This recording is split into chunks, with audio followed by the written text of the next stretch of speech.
নমস্কার, সবাইকে স্বাগত আমার চ্যানেলে। বিএড এর 4th সেমিস্টারে প্রিভিয়াস ইয়ার প্রশ্ন উত্তর নিয়ে এই ভিডিওতে আলোচনা করব। আর এটা হলো তোমাদের কোর্স 6 এর উপর 2020 সালে যে সমস্ত প্রশ্নগুলো এসেছিল WBUTTEP ইউনিভার্সিটির আন্ডারে, অর্থাৎ এখন যেটা BSEE ইউনিভার্সিটি, সেই প্রশ্নের উত্তরগুলো নিয়ে। ফার্স্টে একের এ নম্বর বলা হয়েছে সেক্স ও লিঙ্গের প্রধান পার্থক্যগুলো উল্লেখ করো। এই বলা হয়েছে সেক্স জৈব ধারণা, আর লিঙ্গ বলেছে সামাজিক ও কৃষ্টিগত ধারণা, জন্ম সহজাত বৈশিষ্ট্য, অর্জিত বা আরোপিত বৈশিষ্ট্য। আর একদিকে বলা হচ্ছে সেক্স প্রজাতিগত হওয়ার দরুন তার সমগ্র মানব প্রজাতির মধ্যে একই রূপে বিদ্যমান, ব্যক্তিগত বা গোষ্ঠীগত বৈশিষ্ট্যের হওয়ার দরুন তা সকলের মধ্যে একরকম নয়, প্রধানত হরমোন নিয়ন্ত্রিত এবং নির্দিষ্ট যৌন প্রত্যঙ্গগুলোর উপর নির্ভরশীল, আংশিকভাবে হরমোন প্রভাবিত হলেও কোনো নির্দিষ্ট প্রত্যঙ্গ নির্ভর নয়, সবটাই মানসিক। আত্মপ্রত্যয় নির্ভর করে নারীত্ব বা পুরুষত্বের বৈশিষ্ট্যের উপর, অর্থাৎ আত্মপ্রত্যয় গঠনের অন্যতম কারণ সেক্স। আর আত্মপ্রত্যয় নির্ভর করে লিঙ্গ সুলভ ভূমিকা বিকাশের উপর। অপরিবর্তনীয়, আর এদিকে বলা হচ্ছে যে পরিবর্তনীয়। বিকাশের প্রক্রিয়া শুরু হয় প্রাক জন্মকালীন পর্ব থেকে। বিকাশের প্রক্রিয়া প্রজন্মোত্তরকালীন এবং সাধারণত 2 বছর বয়স থেকে। স্বাভাবিক প্রাকৃতিক ঘটনা এবং এই কারণে অনিবার্য। সমাজ ও কৃষ্টি নির্ভর হওয়ার ফলে কিছুটা বৈচিত্র্য এবং অনিশ্চয়তাপূর্ণ। এরপরে বি নম্বর প্রশ্ন বলা হয়েছে লিঙ্গসূচক আদর্শ আচরণ কী কী। কোনো ব্যক্তির কাছে সমাজ কৃষ্টিভিত্তিক যে ধরনের আচরণ প্রত্যাশা করে তাকেই লিঙ্গসূচক আদর্শ আচরণ বলা হয়ে থাকে। এই ধরনের আচরণের ভিত্তি প্রধানত কোনো সমাজের কৃষ্টিগত ভিত্তি। সি নম্বর প্রশ্ন সামাজিকীকরণ কাকে বলে। মানব শিশু সামাজিক জীব হিসাবে জন্মগ্রহণ করে না, জন্মলাভের পর থেকে যে সামাজিক জীব হিসাবে প্রতিষ্ঠিত হতে থাকে, সে সামাজিক জীব হিসাবে প্রতিষ্ঠিত হতে থাকে। প্রত্যক্ষভাবে সামাজিকীকরণ প্রক্রিয়ার সূত্রপাত ঘটে শিশু জন্মগ্রহণ করার পর। পরিবারের মধ্যে অবস্থান করে নবজাতক তার ব্যক্তিত্ব বিকাশের সামাজিক প্রশিক্ষণ লাভ করতে থাকে। শিশুর এই সামাজিক প্রশিক্ষণই হলো সামাজিকীকরণ। এর পরবর্তী প্রশ্ন ডি নম্বর প্রশ্ন বলা হয়েছে নারীর ক্ষমতায়নে বাধাসমূহ উল্লেখ করা। নারীর ক্ষমতায়নের ক্ষেত্রে যে সমস্ত বাধাগুলি লক্ষ্য করা যায় সেগুলি হলো পারিবারিক ক্ষেত্রে বাধাসমূহ, শিক্ষাক্ষেত্রে বাধাসমূহ, স্বাস্থ্যক্ষেত্রে বাধাসমূহ, অর্থনৈতিক ক্ষেত্রে বাধাসমূহ, রাজনৈতিক ক্ষেত্রে বাধাসমূহ, নিরাপত্তা সংক্রান্ত বাধাসমূহ, গোষ্ঠী ও সামাজিক সংস্কৃতিগত বাধা, পিতৃতান্ত্রিক সমাজ কাঠামো। এই সমস্ত বিভিন্ন ধরনের বাধাসমূহ কাজ করে নারীর ক্ষমতায়নের ক্ষেত্রে। এর পরবর্তী প্রশ্ন ই নম্বর লিঙ্গ পক্ষপাতজনিত সমস্যা হ্রাসের জন্য পরিবারের যে কোনো 2টি ভূমিকা উল্লেখ করুন। লিঙ্গ পক্ষপাতজনিত সমস্যা হ্রাসের জন্য পরিবারের 2টি ভূমিকা হলো ছেলে ও মেয়েদের সমান চোখে দেখা ও সমান অধিকার প্রদান করা, তারপরে পরিবারে মেয়েদের সম্মান দেওয়া।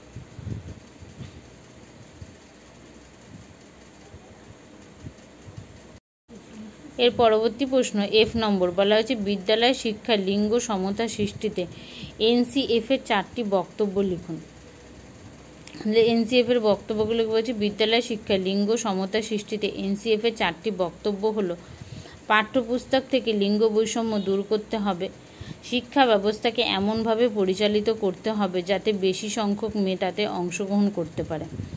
তারপরে বলা হয়েছে বিদ্যালয় পাঠ্যক্রম থেকে সকল প্রকার লিঙ্গ পক্ষপাতিত্ব দূর করতে হবে, পঠন পাঠনগত কৌশল থেকেও সকল প্রকার লিঙ্গ পক্ষপাতিত্ব দূর করতে হবে।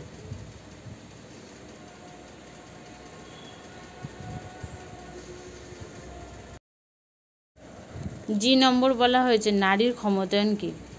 সহজ কথায় নারীর ক্ষমতায়ন বলতে বোঝায় সমাজের সর্বস্তরের প্রেক্ষাপটে নারীরা নিজেদের জীবনে যাবতীয় সিদ্ধান্ত গ্রহণের সুযোগ লাভ করবে এবং সেই সিদ্ধান্তকে তাদের সক্ষমতা অনুসারে বাস্তব রূপ দেওয়ার চেষ্টা করবে যাতে তারা সমাজে সঠিক স্থানে অবস্থান করতে পারে। ইউনাইটেড নেশনসের মতানুসারে নারীর ক্ষমতায়নে 5টি উপাদান আছে। সেগুলি হলো কি বলা হয়েছে, প্রথমে 1 নম্বর নারীর নিজস্ব যোগ্যতা অনুভব ক্ষমতা সৃষ্টি। 2 নম্বর বলা হয়েছে নারীর নিজস্ব পছন্দ নির্ধারণ করার ক্ষমতা প্রাপ্তির অধিকার। 3 নম্বর বলা হয়েছে গৃহের অভ্যন্তরে ও বাইরে নারীর নিজস্ব জীবনকে নিয়ন্ত্রণ করার ক্ষমতার অধিকার। 4 নম্বর বলা হয়েছে সমস্ত রকম সম্পদে সম সুযোগ প্রাপ্তির অধিকার। 5 নম্বর বলা হয়েছে সামাজিক ও অর্থনৈতিক ক্ষেত্রে নারীর অবদান রাখার ক্ষমতা প্রাপ্তির অধিকার। 2 নম্বর প্রশ্ন বলা হয়েছে ধারাবাহিক হিংস্রতার সংস্থা হিসাবে কর্মক্ষেত্রের ভূমিকা আলোচনা করো। কর্মক্ষেত্র, যে সমস্ত নারী জীবন জীবিকার তাগিদে একটা নির্দিষ্ট সময় তাদের কর্মক্ষেত্রে অবস্থান করেন তারাও তাদের কর্মক্ষেত্রে বহু ক্ষেত্রেই হিংস্রতার শিকার হতে বাধ্য হন। এই সমস্ত কর্মরত নারীগণ তাদের পরিবার এর মতো কর্মক্ষেত্রকেও প্রথম দিকে অর্থনৈতিক, মানসিক ও সামাজিক নিরাপত্তার ঠাঁই হিসাবে গ্রহণ করলেও অনেক ক্ষেত্রে তাদের অভিজ্ঞতা খুব সুখের হয় না। কর্মক্ষেত্রে তারা হিংস্রতার শিকার হন প্রধানত দুভাবে: বেতন বা পারিশ্রমিক হিসাবে বৈষম্যের বিষয় এবং শারীরিক ও মানসিক নির্যাতনের দিক থেকে। বেশিরভাগ অসংগঠিত শ্রমিকের ক্ষেত্রে, বিশেষত শিশু শ্রমিক ও নারীদের পারিশ্রমিক বা মাসিক বেতন পুরুষ শ্রমিকদের তুলনায় যথেষ্ট কম। বাড়িতে পরিচারিকার কাজে নিয়োজিত শিশু বা নারী, কৃষি ও শিল্প, গৃহ নির্মাণের কাজে নিয়োজিত নারী শ্রমিক, এমনকি বিভিন্ন বেসরকারি অফিস, বিদ্যালয়, চিকিৎসা কেন্দ্রে নিয়োজিত নারী শ্রমিকদের তাদের ন্যায্য পারিশ্রমিক পান না। এছাড়া হিংস্রতার দ্বিতীয় প্রকার নিদর্শন হলো বিভিন্ন শারীরিক ও মানসিক লাঞ্ছনা ও হয়রানি। কর্মক্ষেত্রে যে সমস্ত যৌন হিংস্রতার ঘটনা ঘটতে দেখা যায় এবং সুপ্রিম কোর্টগুলিতে সেই হিসাবে চিহ্নিত করেছেন সেগুলি হলো দৈহিক সংগ্রাম, যৌন সুযোগ সুবিধার জন্য আবেদন বা দাবি, যৌন ধর্মী মন্তব্য, নারী শ্রমিক সহকর্মীদের অশ্লীল ছবি দেখানো, নারী শ্রমিকদের নিকট যে কোনো ধরনের আচরণ যার মধ্যে যৌন আবেদন রয়েছে ইত্যাদি। বস্তুতপক্ষে কর্মক্ষেত্রে যৌন হিংস্রতামূলক আচরণ এতখানি ব্যাপক ও বৈচিত্র্যময় যে তার সুনির্দিষ্ট চিহ্নিত করাও কঠিন। তবে এটা দেখা যায় যে সরকারি কর্মক্ষেত্রের তুলনায় বেসরকারি কর্মক্ষেত্রে নারীরা অনেকখানি অসহায় এবং অনেক বেশি হিংস্রতার শিকার হন। বেসরকারি ক্ষেত্রে পুরুষ কর্মীদের ক্ষেত্রেও হিংস্রতা দেখা যায়, তবে তা একটু ভিন্ন প্রকৃতির। উচ্চ পদাধিকারী কর্মীর দিক থেকে, মালিকপক্ষের দিক থেকে হতে হতে যার মধ্যে পড়ে বিভিন্ন ধরনের অপমানসূচক ব্যবহার প্রদর্শন, ভীতি প্রদর্শন, ব্যক্তিগত স্বার্থে ব্যবহার করা ইত্যাদি। এর পরবর্তী 3 নম্বর প্রশ্ন বলা হয়েছে নারীর ক্ষমতায়নের প্রক্রিয়াগুলো সংক্ষেপে বর্ণনা করুন। ক্ষমতায়ন প্রক্রিয়ার মধ্যে কি কি বলা হয়েছে? যে ক্ষমতায়ন প্রক্রিয়া সম্বন্ধে সমাজতাত্ত্বিক, অর্থনৈতিক ইত্যাদি নানা দৃষ্টিভঙ্গি আছে। এই সমস্ত দৃষ্টিভঙ্গির মধ্যে পার্থক্য যেমন আছে তেমনি পারস্পরিক সম্পর্কও আছে। সেই কারণে স্বতন্ত্রভাবে একটি দৃষ্টিভঙ্গি সম্বন্ধে আলোচনা করার চেয়ে মূল বিষয়গুলো একে একে তুলে ধরা ভালো।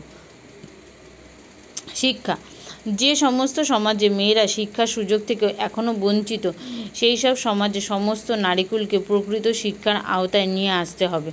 পরিসংখ্যান থেকে একথা স্পষ্ট প্রতীয়মান যে মেয়েরা শিক্ষার ক্ষেত্রে অনেকটাই পিছিয়ে আছে। বিদ্যালয়ে যোগদান থেকে শুরু করে উচ্চশিক্ষা, পেশা ও প্রযুক্তি বিষয়ক শিক্ষা সর্বক্ষেত্রে একই চিত্র। এর দুটো দিক আছে: এক, মেয়েদের শিক্ষা গ্রহণ, বিষয় নির্বাচন, সমাপ্তি পর্যন্ত পৌঁছানো, কোনো ক্ষেত্রেই পূর্ণ স্বাধীনতা নেই। আর 2, নানা প্রতিবন্ধকতা উপরোক্ত ক্ষেত্রে তাদের শিক্ষার অন্তরায়। গ্রাম, শহর, তপশিলি শ্রেণী, নানা জনজাতি, ধর্মীয় সম্প্রদায় এরকম নানা বিভাজনের মধ্যে স্বতন্ত্রভাবে বিশ্লেষণ করলে দেখা যায় কোনো কোনো ক্ষেত্রে চূড়ান্ত বাধা আছে। সেই বাধা সামাজিক, অর্থনৈতিক, ধর্মীয় নিষেধাজ্ঞা, মানসিক ইত্যাদি যা হোক, শেষ পর্যন্ত তার দরুন মেয়েদের শিক্ষা অসম্পূর্ণ থেকেই যায়। সুতরাং অবাধ শিক্ষার সুযোগ সৃষ্টি করাই যথেষ্ট নয়। মেয়েদের শিক্ষার বেলায় ছোট বড় যে সমস্ত অন্তরায় প্রতিবন্ধকতা সৃষ্টি করে সেগুলো দূর করা একটি প্রধান কাজ। সুযোগ সৃষ্টি, বাধা দূর করা এবং প্রয়োজনীয় উৎসাহ ও সাহায্য, এই 3টি প্রক্রিয়ার জন্য একযোগে ও ব্যাপকভাবে উদ্যোগ নিলে নারী শিক্ষার সমান অগ্রগতি ঘটতে পারে এবং নারী জাতির প্রকৃত ক্ষমতায়ন সম্ভব হতে পারে। অর্থনৈতিক স্বনির্ভরতা ও স্বাধীনতা। পুরুষের ওপর অর্থনৈতিক নির্ভরতা দুর্বলতা একটি প্রধান কারণ, একথা স্বীকৃত সত্য। আবার আর্থিক বঞ্চনার প্রশ্নটিও সমান গুরুত্বপূর্ণ। এখনও একই কাজের জন্য পুরুষ ও নারীর মজুরিতে পার্থক্য অনেকটাই। সেদিক থেকে নারীর শ্রমের মূল্য কম। আবার গৃহকাজের মতো যে কাজ অর্থকরী নয় তার সঙ্গে যুক্ত শ্রম সম্পূর্ণ মূল্যহীন। সুতরাং কম মজুরি ও বাধ্যতামূলক গৃহকাজ এই দুইয়ের মিলে নারীর শ্রমের মূল্য নিতান্তই কম। শ্রমের উপযুক্ত মূল্য প্রদান ক্ষমতায়ন প্রক্রিয়ার একটি প্রধান হাতিয়ার, কিন্তু আর্থিক স্বনির্ভরতাই যথেষ্ট নয়। নিজের উপার্জিত অর্থের ওপর পরিপূর্ণ অধিকার ও তার সৎ ব্যবহারের স্বাধীনতা না থাকলে আর্থিক স্বনির্ভরতা মূল্যহীন। আমাদের দেশেও অসংখ্য মহিলা নানা কাজে কম বেশি অর্থ উপার্জন করেন। তাদের একমাত্র উদ্দেশ্য পারিবারিক স্বাচ্ছন্দ্য বিধান।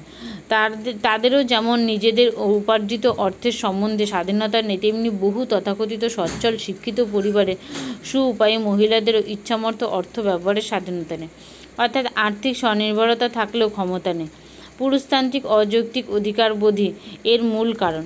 সেদিক থেকে বিচার করলে আর্থিক স্বনির্ভরতার পাশাপাশি পরিবার সাম্য ও যৌথ দায়িত্ববোধের মনোভাব তৈরি করার প্রচেষ্টাও নারীর ক্ষমতায়নের জন্য অপরিহার্য। সমাজ সংস্কার, সামাজিক রীতিনীতি, প্রথা, সংস্কার, কুসংস্কার যে পক্ষপাত দুষ্ট সে কথা ইতিপূর্বে বলা হয়েছে। এরকম বহু রীতি ও প্রথা আছে যা নারীর ক্ষমতায়নের পথে বড় বাধাস্বরূপ। উদাহরণ হিসেবে বাল্যবিবাহের কথা উল্লেখ করা যায়। সারা পৃথিবীতে যত বাল্যবিবাহ ঘটনা ঘটে তার একটা বৃহৎ আমাদের দেশেই ঘটে। দেখো, এখানে সমস্ত জিনিসগুলো আমরা জানি, সেই সমস্ত তথ্যগুলোই তুলে ধরা হয়েছে। যেমন বলছে নারীর প্রকৃত ক্ষমতায়নের জন্য সমাজ সংস্কার অত্যন্ত প্রয়োজনীয় বিষয়। তারপরে বলা হয়েছে সমাজে নারী জাতির মূল্য স্বীকৃত হলো তখনও প্রকৃত ক্ষমতায়ন সম্ভব। এক্ষেত্রে আরও একটি বাধা এই যে শতাব্দীর পর শতাব্দী যে সমস্ত বঞ্চনা, ধ্যান ধারণা, বিশ্বাস ইত্যাদি চলে আসছে, মেয়েরা নিজেরাই তার অন্যতম ধারক, বাহক ও পৃষ্ঠপোষক। নিজেদের সম্বন্ধে দৃঢ় মূল অচলাধাস্য তারাও বহন করে। কুপ্রথাগুলোর প্রতি তারাও অনুগত এবং তা বজায় রাখার প্রতি সোচ্চার। মানবাধিকার ও অন্যান্য অধিকার সচেতনতা। ভারতীয় সংবিধানে এবং পরবর্তীকালে নানা সময় নারী জাতির জন্য যে সমস্ত আইনি সুরক্ষা ও সুযোগ সুবিধা দেওয়া হয়েছে, সাধারণ মেয়েরা ছাড়া অধিকাংশ শিক্ষিত মেয়েরাও সেই সম্বন্ধে অজ্ঞ অথবা উদাসীন। নারীবাদী তাত্ত্বিকতা যখন বলেন একজন পুরুষকে দেখা হয় পুরুষ হিসাবে কিন্তু মেয়েরা শুধুই মেয়ে, তখন তাকে অতিশয়োক্তি বলা চলবে না। মানবাধিকার কমিশন, মহিলা কমিশন ইত্যাদি সুরক্ষার উদ্দেশ্যে প্রতিষ্ঠিত আছে ঠিকই, কিন্তু তাদের কাছে পৌঁছানোর পন্থা ও উদ্যম দুইয়েরই অভাব দেখা যায়।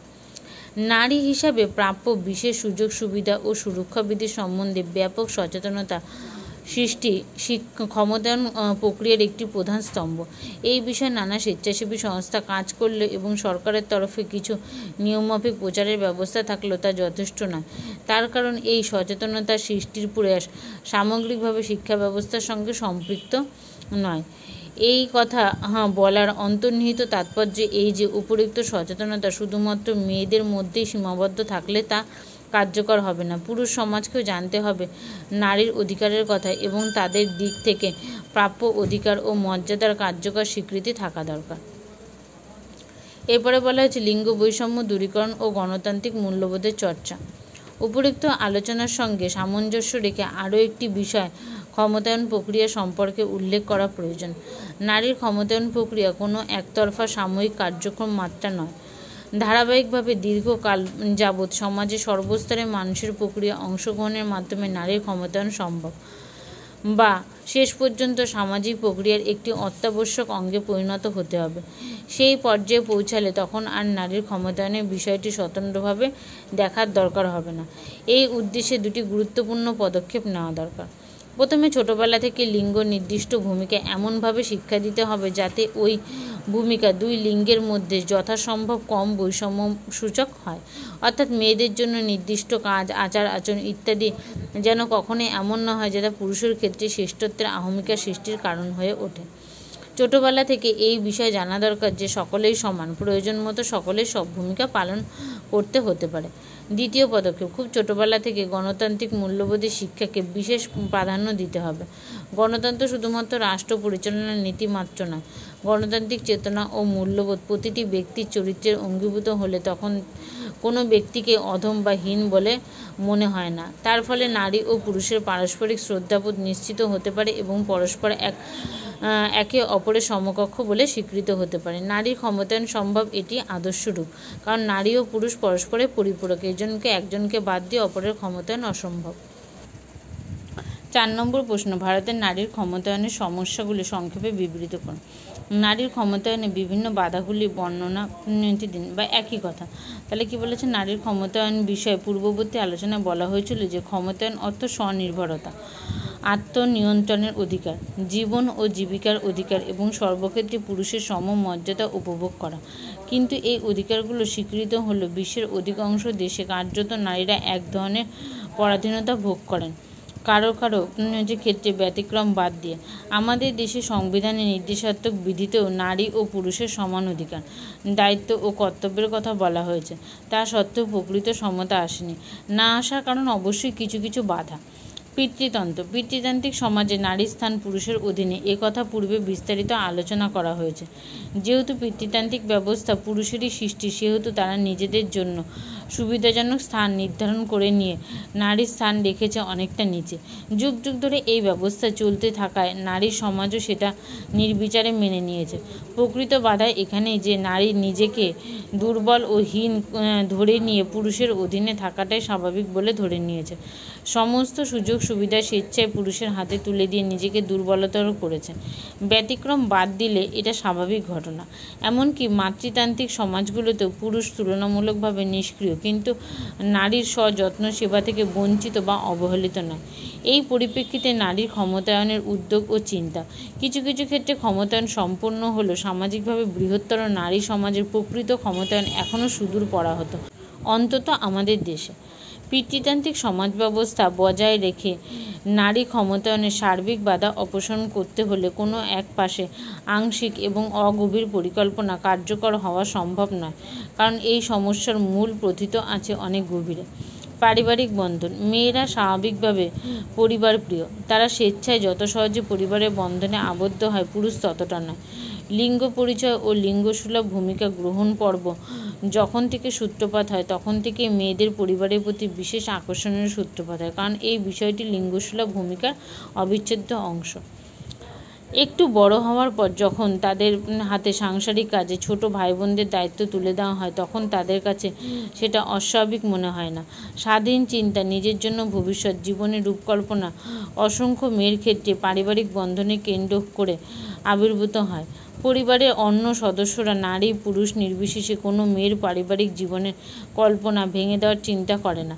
যদি শিক্ষিত মধ্যবিত্ত ও সচ্ছল মধ্যবিত্ত পরিবারের মেয়েদের, বিশেষত আধুনিক অনুপরিবারে এই বিষয়টিকে প্রশ্রয় দেওয়া হয় না, অথবা অনুরূপ চিন্তা সচেতনতা আসে না, কিন্তু এখনও অনেক মেয়ে শুধু পরিবার জীবনের লোভে নিজের উজ্জ্বল ভবিষ্যতে হাতছানি উপেক্ষা করে উচ্চাকাঙ্ক্ষা বিসর্জন দিয়ে অনিশ্চিতের মধ্যে ঝাঁপ দেয়।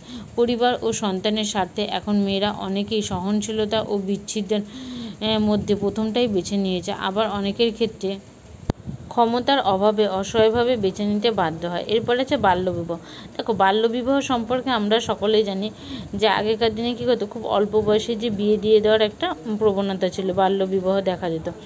এবার কি বলেছে, বাল্যবিবাহের ফলে মেয়েদের ব্যক্তিত্ব ও অন্যান্য বিকাশ অপরিণত অবস্থায় থাকে। অপরিণত মানুষের নিজস্ব বিচারবোধ, ভালো মন্দ সম্বন্ধে সঠিক ধারণার অভাবে ক্ষমতার দিক থেকে থাকে চিরকালীন দুর্বল। অকাল মাতৃত্ব একদিকে যেমন অপুষ্টি এবং স্বাস্থ্যহীনতার কারণ, অন্যদিকে সন্তান পালনের ক্ষেত্রে ঘটে নানা বিভ্রান্তি। বিশেষভাবে অবাঞ্ছিত বহু সন্তানের জন্ম দেওয়ার ফলে যে আর্থিক ও পারিবারিক সমস্যা দেখা দেয়, তা মেয়েদের আরও ক্ষমতাহীন করে তোলে। বহু দরিদ্র পরিবারের অল্প বয়সে 2-3টে সন্তানের জন্মানোর পর পুরুষটি সংসারের প্রতি উদাসীন হয়ে পড়ে। সন্তানদের নিয়ে অপরিণত মা সংসারের সমস্ত দায় মাথায় নিয়ে আরও অসহায় হয়ে পড়ে। অযত্ন, অপুষ্টি, স্বাস্থ্যহীনতা ও অজ্ঞতার অভিশাপ নিয়ে আরেকটি প্রজন্মের সৃষ্টি হয়। নারীর ক্ষমতায়নে বাল্যবিবাহ এক বড় বাধা। বাল্যবিবাহের ফলে জন্ম নিয়ন্ত্রণ ও জনবিস্ফোরণ রোধ করা কঠিন হয়ে পড়ে। অল্প পরিসরে বহু মানুষ, শিশু, নারী, পুরুষ বিদ্যায় একত্রে বসবাস করতে বাধ্য হওয়ার ফলে ভৌত পরিবেশ ও সামাজিক পরিবেশ দুই বিপর্যস্ত হয়। প্রাকৃতিক সম্পদ ধ্বংস হয়। সরকার প্রদত্ত সামাজিক সুরক্ষা প্রায় সকলের কাছে পৌঁছায় না। একজন প্রবল প্রতাপশালী পুরুষ আর পরিবার নামক একটি অগ্রস্থিত জনসমষ্টির মধ্যে নারীর স্থান শুধু দিন যাপনের আয়োজন করা একটি অস্তিত্ব মাত্র, আর বেশি কিছু নয়। অপরিণত মাতৃত্বের অর্থ সম্পূর্ণ শিক্ষা ও বৌদ্ধিক বিকাশ নিয়ে মা হওয়া। ফলে এই মায়েদের পক্ষে সন্তানের শিক্ষার সঙ্গে নিজেকে কোনোভাবেই যুক্ত করা সম্ভব নয়। ছোটদের শিক্ষার প্রাথমিক যে প্রস্তুতিমূলক ভিত্তিটি বাড়িতেই তৈরি হয়ে যায় তা সম্ভব হয় না। ফলে এইসব শিশু যখন সরাসরি প্রাথমিক বিদ্যালয়ে ভর্তি হয় তখন তাদের পক্ষে প্রথাগত শিক্ষার সঙ্গে তাল মিলিয়ে চলা অসম্ভব হয়ে পড়ে। সমীক্ষায় দেখা গেছে যে বিপুল সংখ্যক ছেলেমেয়ে চতুর্থ বা পঞ্চম শ্রেণীতে পৌঁছালেও তাদের ভালো করে অক্ষর পরিচয় ঘটেনি। এরপরে আছে অর্থনৈতিক বাধা। দারিদ্র্য অক্ষমতার বড় বাধা। দারিদ্র্যের কারণে পুষ্টিহীনতা, স্বাস্থ্যহীনতা এবং অশিক্ষা আমাদের দেশে খুব সাধারণ ব্যাপার। দরিদ্রের জন্য বাল্যবিবাহ এবং বাল্যবিবাহের কুফল সম্বন্ধে অজ্ঞতার প্রসঙ্গ আগে বলা হয়েছে, কিন্তু তাছাড়াও দারিদ্র্যের জন্য শিশুশ্রম আইন করেও কমানো যায়নি। আর একটি কারণ শিশুশ্রম যে অর্থ সস্তাশ্রম, কম মজুরিতে পণ্য উৎপাদন লাভজনক। সুতরাং দারিদ্র্যকে সুযোগ হিসাবে কাজে লাগায় লক্ষ লক্ষ ব্যবসায়ী। এই শোষণ ও বঞ্চনার ক্ষেত্রে ছেলেমেয়ে ভেদ নেই। গৃহকাজে সহায়িকার কাজ করে যে বালিকা তাদের মতো অক্ষম আর কেউ নেই। যে সমস্ত শ্রমিক, বিশেষত নারী শ্রমিক, ফসল বোনা এবং ফসল কাটার সময় এক অঞ্চল থেকে অন্য অঞ্চলে যায় তারা তাদের সন্তানদের সঙ্গে নিয়ে যেতে বাধ্য হয়। তারা অবহেলায় কিছুটা বড় হয়, তারপর কিছুটা বড় হলে তখন নিজেরা শ্রমিকে পরিণত হয়। অর্থনৈতিক ভারসাম্যহীনতা আর ক্ষমতাহীনতা প্রায় সমর্থক। এরপরে আছে বর্ণ বিভাজন নীতি। বর্ণ বিভাজনের কথাও ইতিপূর্বে আলোচিত হয়েছে। সমাজে বর্ণ বিভাজন অত্যন্ত প্রাচীন এবং প্রায় দুষ্পর্ণীয়। কারণ বর্ণ বিভাজনের সবচেয়ে বড় বৈশিষ্ট্য হলো বর্ণের স্তরবিন্যাস। উচ্চ বর্ণ, উচ্চতম বর্ণ, নিম্ন তথা নিম্ন বর্ণ এক শ্রেণীর মানুষকে অন্য শ্রেণীর মানুষের চেয়ে দূর করে দেয়। এর ফলে বহু শ্রেণীর মানুষ আছে যাদের নিজস্ব মতামত প্রকাশের কোনো স্বাধীনতা থাকে না। এর পরবর্তী 5 নম্বর প্রশ্ন বলা হয়েছে যে সমাজ পরিবর্তনে শিক্ষকের ভূমিকা আলোচনা করুন। শিক্ষকের ভূমিকা বিদ্যালয়ে, গৃহে, বৃহত্তর সমাজে কী বা কেমন হওয়া উচিত সেই প্রশ্ন অবাস্তব। তার চেয়ে সম্ভাব্য ভূমিকা কী হতে পারে যে সেই আলোচনা কিছুটা প্রাসঙ্গিক, যদিও তা নির্ধারণ করা সহজ নয়। প্রথমত, শিক্ষক হিসাবে একজন ব্যক্তির নিজের সম্বন্ধে চিন্তাধারা কী, অর্থাৎ শিক্ষক হিসাবে তিনি তার কোন কোন ভূমিকা পালন করতে হবে বলে মনে করেন। তিনি যদি মনে করেন আমার কাজ ক্লাসে পড়া বুঝিয়ে দেওয়ার জন্য যথাসম্ভব ভালো বক্তৃতা দেওয়া, তবে বক্তৃতার প্রতি তার মনোযোগ থাকে সবচেয়ে বেশি। মাঝে মাঝে মনোযোগ দিয়ে বক্তৃতা শোনার জন্য ধমক দেওয়া ছাড়া তার আর কিছু করার থাকে না। আর কেউ যদি মনে করেন ছাত্রছাত্রীকে নিজে নিজে বোঝার জন্য সুযোগ দেওয়া আগে দরকার, তাহলে দুই শিক্ষকের দৃষ্টিভঙ্গিতে যে বিরাট পার্থক্য হয় তার জন্য পরিবর্তনের কাণ্ডারি হিসাবে তাদের মূল্যমানের বিরাট পার্থক্য হয়ে যায়। দ্বিতীয়ত, উপরোক্ত প্রসঙ্গের পরিপ্রেক্ষিতে চিন্তা করা দরকার একজন শিক্ষকের ভূমিকা সম্পর্কে তার নিজের বিশ্বাস কী। এই জাতীয় বিশ্বাস এতটাই শক্তিশালী যে অনেক সময় শিক্ষকের ভূমিকা সম্বন্ধে তার জ্ঞানকেও তা ছাপিয়ে যায় এবং বিশ্বাস অনুযায়ী ভূমিকা পালনে বাধ্য করে। এই বিশ্বাস নিয়ন্ত্রিত হতে পারে ছাত্র বা ছাত্রী হিসাবে তার নিজস্ব অভিজ্ঞতা আর ব্যক্তিত্বের ধরন দ্বারা। তৃতীয়ত, বলা হয়েছে যে শিক্ষকের নিজের প্রতি আস্থা কতটা। আস্থার বিষয়টির মনোবিজ্ঞান সম্বন্ধ, ভাষার আত্মসক্ষমতা ও আত্মমর্যাদাবোধ এই দুটি ধারণার উপর নির্ভর করে। অর্থাৎ শিক্ষক যদি মনে করেন আমি একটি পাঠ্য বিষয় সম্বন্ধে যেটুকু জ্ঞাতব্য আছে সেটুকু জানাতে পারব, তবে তিনি বক্তৃতা দিয়ে কাজ সারতে সচেষ্ট থাকেন। আর যদি কারোর মনে হয় আমি বিষয়টির মর্মে প্রবেশ করতে পারব, তখন তার ভূমিকা আমূল পরিবর্তন হয়ে যাওয়াই সম্ভব। চতুর্থত বলেছে শিক্ষকের ভূমিকা একমাত্রিক নয়, তার বহুমাত্রিক ভূমিকার প্রতিটি সম্বন্ধে সচেতন থেকে তা পালন করতে চাইলে তিনি যথার্থই সমাজ পরিবর্তনের কাণ্ডারি হয়ে উঠতে পারেন। আর একটি মাত্র মাত্রাকে বেছে নিতে চাইলে তা কখনোই সম্ভব নয়। কাজেই পরিবর্তনের ঋত্বিক হিসাবে শিক্ষক কতটা সক্ষম তার বিচার না করে একথা আশা করা যায় না যে শিক্ষকের নিষ্ক্রিয় প্রভাবে শুধুমাত্র নিজের আদর্শ ভূমিকা দিয়ে তিনি পরিবর্তন ঘটাতে সক্ষম। লিঙ্গ বৈষম্য হ্রাস করার পরিপ্রেক্ষিতে উপযুক্ত বিচার্য বিষয়গুলোর মূল্য খুবই বেশি। শিক্ষক ও সমাজ পরিবর্তন। সমাজের অসংখ্য কুপ্রথা, ঐতিহ্য, নিয়মনীতি আছে যার পরিবর্তন অবিলম্বে প্রয়োজন। এই বিষয়ে শিক্ষিত কর্মশিক্ষিত নাগরিকদের কারোরই মনে দ্বিধা বা সংশয় নেই, কিন্তু তবুও সেগুলো পরিবর্তিত হয় না। তার কারণ এককভাবে কোনো ব্যক্তি বা পরিবার প্রথা বিরোধী আচরণ করতে অগ্রসর হয় না, হয়তো অনেক ক্ষেত্রেও সাহসীও হয় না। এই কারণে শিক্ষাতত্ত্বের আলোচনা ও ব্যাখ্যায় শিক্ষাকে যখন সমাজ পরিবর্তনের হাতিয়ার বলে দাবি করা হয় এবং সেই পরিবর্তনের সক্রিয় কাণ্ডারি হিসেবে শিক্ষকদের কথা বলা হয়, তখন তা পাঠ্যপুস্তকের পাতা ছেড়ে মাটিতে পা রাখতে পারে না।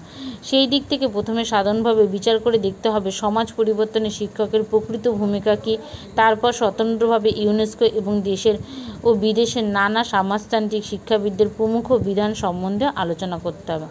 এর পরবর্তী পয়েন্ট আছে শিক্ষা ব্যবস্থার ক্রমিক সংকোচন। দেখো এর মধ্যে কি আছে, এই জায়গাটা একটুখানি তোমরা দেখে নাও এবং এইখান থেকে দেখে দেখে তোমরা এইভাবে করে লিখে নেবে প্রতিটি প্রশ্নের উত্তর এবং পড়ে নেবে প্রতিটি প্রশ্ন। আশা করছি এই সমস্ত প্রশ্নগুলো পড়লে তোমাদের এক্সাম এখান থেকে অনেকটাই কমন পেয়ে যাবে এবং তোমাদের আইডিয়া হবে যে কীরকম ধরনের কী প্রশ্ন আসছে সেগুলো সম্পর্কেও তোমরা জানতে পারবে। ভিডিওটা ভালো লাগলে অবশ্যই তোমরা একটা লাইক করে দিও এবং চ্যানেলটিতে নতুন হলে একটা সাবস্ক্রাইব করে দিও। তোমাদের কোর্স 6-এর উপর 2018, 19, 20 এই ইয়ারগুলো সমস্ত প্রশ্ন উত্তরের ভিডিও আপলোড করা আছে, এগুলো তোমরা দেখে নিও। 6 নম্বর প্রশ্ন বলা হয়েছে লিঙ্গ বৈষম্যের মুখ্য কারণগুলো সংক্ষেপে বিবৃত করুন।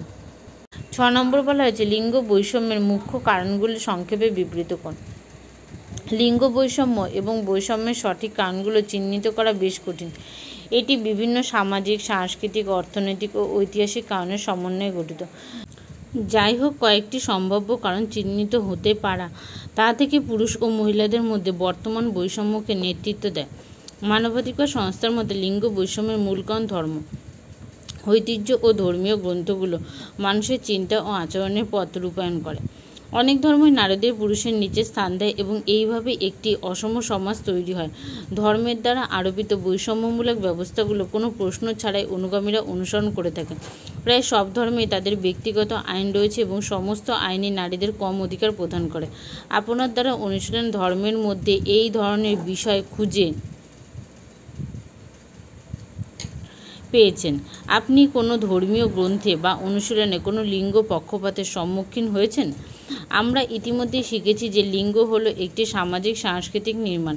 আমরা যেভাবে মনে করি এবং যেভাবে কোনো জিনিস করি সংস্কৃত সেই রূপ নেয়। নির্দিষ্ট সংস্কৃতির মধ্যে পুরুষদের শ্রেষ্ঠ ও মহিলাদের দমন করা হয়। সন্তানদের লালন পালন এবং প্রাথমিকভাবে সামাজিকীকরণের ভূমিকাটি ব্যক্তিত্বের ওপর বিশাল প্রভাব ফেলে। বাবা মাকেই ছেলে মেয়েদের দ্বারা রোল মডেল হিসাবে দেখা হয়, যেখানে ছেলেরা বাবার অনুকরণ করে এবং মেয়েরা মার অনুকরণ করে। পিতামাতা তাদের সন্তানদের পারিবারিক ঐতিহ্য উত্থাপিত করে লিঙ্গভিত্তিক ভূমিকা অনুযায়ী কখনো অনিচ্ছাকৃতভাবে নারীর নিকৃষ্ট সামাজিক অবস্থান বজায় রাখে। শৈশব থেকে শুরু করে শৈশব ও তারপরেও তাদের কাছে যে কী আশা করা যায় তা শেখে এবং সেই অনুযায়ী আচরণ করে। ছেলে ও মেয়েদের তাদের জন্ম মুহূর্ত থেকে ভিন্নভাবে যত্ন ও লালনকরণ করা হয়। সদ্যজাত কন্যাকে পিতামাতা অতি ক্ষুদ্র, নরম এবং সূক্ষ্ম হিসাবে বর্ণনা করেন এবং পুত্রকে শক্ত এবং শক্তিশালী হিসাবে। উপরন্তু তারা নবজাতক কন্যা এবং পুত্রদের মধ্যে ভিন্নভাবে গর্ভান্তিকা করেন। মা বাবারা কীভাবে তাদের সন্তানদের সঙ্গে আচরণ করবেন তার সবচেয়ে গুরুত্বপূর্ণ কারণ হতে পারে যৌন রীতি সৃষ্টি। কোনো ভিত্তি ছাড়াই নারী পুরুষের গুণাবলী সম্পর্কে বিশ্বাস এবং প্রত্যাশাগুলির একটি জনপ্রিয় সেটি হলো সেক্স স্টিরিওটাইপ। অনেক ক্ষেত্রে দেখা যায় যে ছেলে আর মেয়েদের মধ্যে যে পার্থক্য করা হয়, সন্তান জন্ম নেওয়ার পর থেকে তাদের মধ্যে বিভেদ তৈরি করে দেওয়া হয়। কন্যা শিশুরা প্রায়ই পিতামাতার বোঝা হয়ে যায়, অতএব তারা তাদের শিক্ষা, স্বাস্থ্য, উন্নয়নে বোঝা বিনিময় করতে পছন্দ করে না। নিম্নমানের শিক্ষা নিম্নমানের চাকরি দেয়, যার ফলাফল দারিদ্রতা ও নির্ভরতা। এই নির্ভরতা পুরুষদেরকে মহিলা সম্পর্কে আরও নিকৃষ্ট মনোভাব তৈরি করে।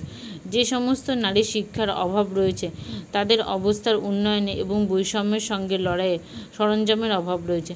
শিশুদের পড়া বই এবং তাদের শোনা গল্পগুলো তাদেরকে লিঙ্গ পক্ষপাত এবং বিধান প্রথাগতগুলোতে আরোহণ করতে পারে। এইভাবে করে যে বিভিন্ন লিঙ্গ বৈষম্যের ব্যাপারটা এখানে তুলে ধরা হয়েছে, বর্ণপ্রথা, নিরপেক্ষতা প্রভৃতি জিনিস দিয়ে। লিঙ্গ পক্ষপাত এবং লিঙ্গ বৈষম্যের উৎস অনেক জায়গায় রয়েছে, তারা শুধু বিভিন্ন উপায়ে চাঙ্গা হয়ে ওঠে। মেয়ে শিশুদের জন্য সমান সুযোগ সুবিধা আসবে তখন যখন মা বাবা, বিদ্যালয়, মানুষ প্রতিনিধি, গণমাধ্যম, সামাজিক দল এবং নির্মাতারা সম সুযোগের জন্য একসঙ্গে কাজ করবেন। মেয়েদের ক্ষমতায়ন নিশ্চিত করতে পিতামাতার বাড়ি ও বিদ্যালয় সেটিং উভয়ে অংশগ্রহণ করতে হবে। সরকার, প্রশাসন, বিদ্যালয় এবং শিক্ষকদের অবশ্যই মেয়েদের পড়াশোনা এবং সামাজিক অংশগ্রহণের বিষয়ে উৎসাহিত করতে হবে। এরপরে 7 নম্বর প্রশ্ন, কি বলা হয়েছে? যৌন হয়রানি ও অপব্যবহার হ্রাসে শিক্ষকের বিভিন্ন ভূমিকা আলোচনা করুন। শৈশবে বাল্য কৈশোরের একটি বড় সময় ব্যক্তি শিক্ষালাভের জন্য বিদ্যালয়ে অতিবাহিত করে এবং ছাত্রছাত্রীদের যে কোনো প্রকার হয়রানি এবং নিপীড়নের হাত থেকে রক্ষা করা বিদ্যালয়ের অন্যতম দায়িত্ব। বিদ্যালয় একটি সামাজিক প্রতিষ্ঠান। এর সঙ্গে যুক্ত সবাই, যেমন শিক্ষক, শিক্ষিকা, বিদ্যালয়ের প্রধান ও পরিচালন সমিতি, শিক্ষাকর্মী, পরিচর্যাকারিণী, তবে শরীর শিক্ষক, প্রশিক্ষক এবং সংশ্লিষ্ট ব্যক্তিগণ অন্তর্ভুক্ত। এদের সকলের সম্মিলিত দায়িত্ব শিক্ষার্থীকে যে কোনো প্রকার অত্যাচার, উৎপীড়ন ও নিপীড়নের শিকার হওয়ার থেকে রক্ষা করে। বিদ্যালয়ে বিভিন্ন দায়িত্বে থাকা সব শিক্ষক, শিক্ষিকা ও শিক্ষাকর্মী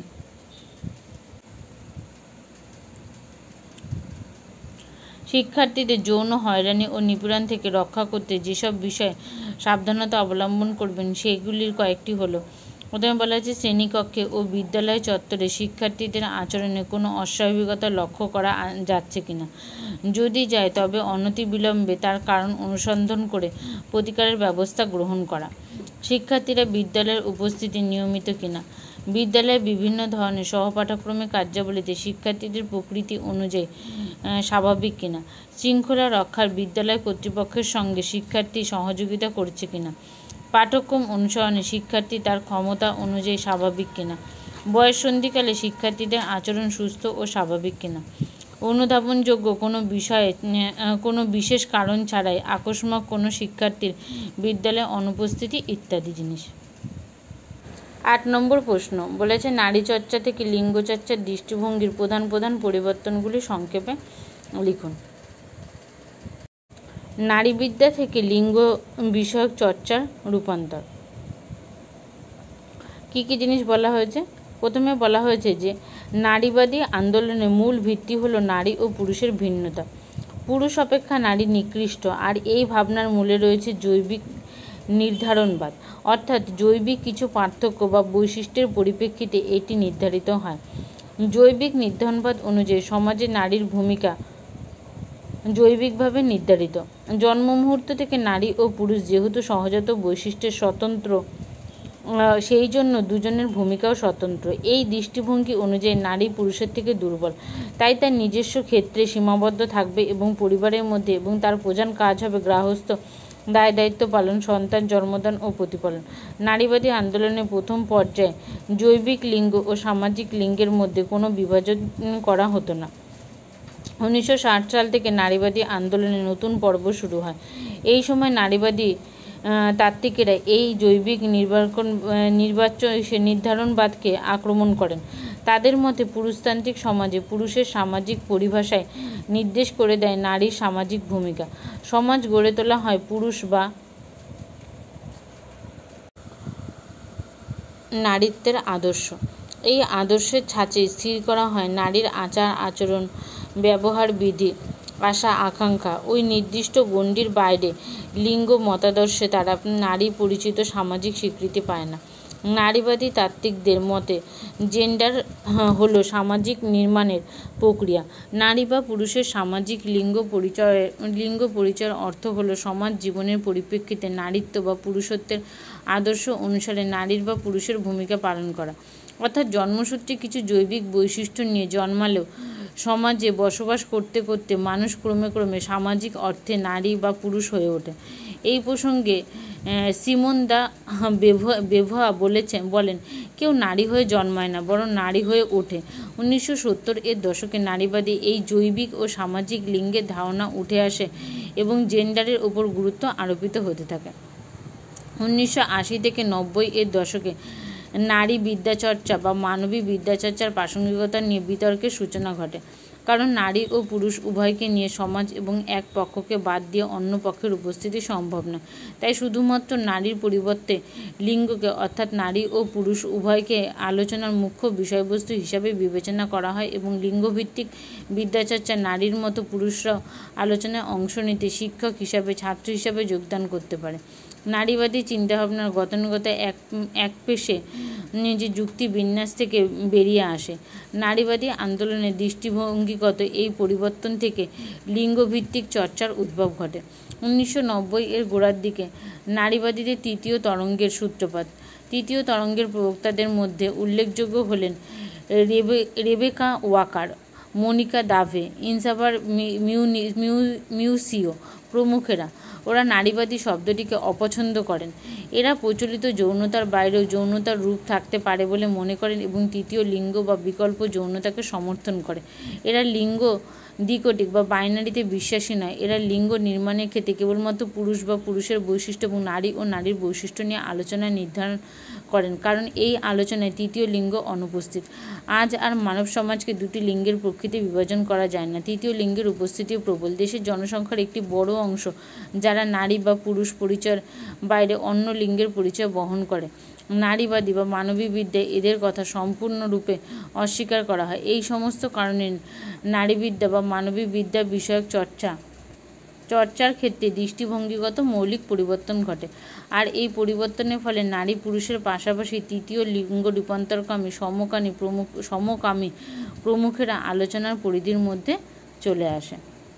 এই পর্যন্তই ছিল সম্পূর্ণ ভিডিওটি। এখানে ভিডিওটি শেষ করলাম।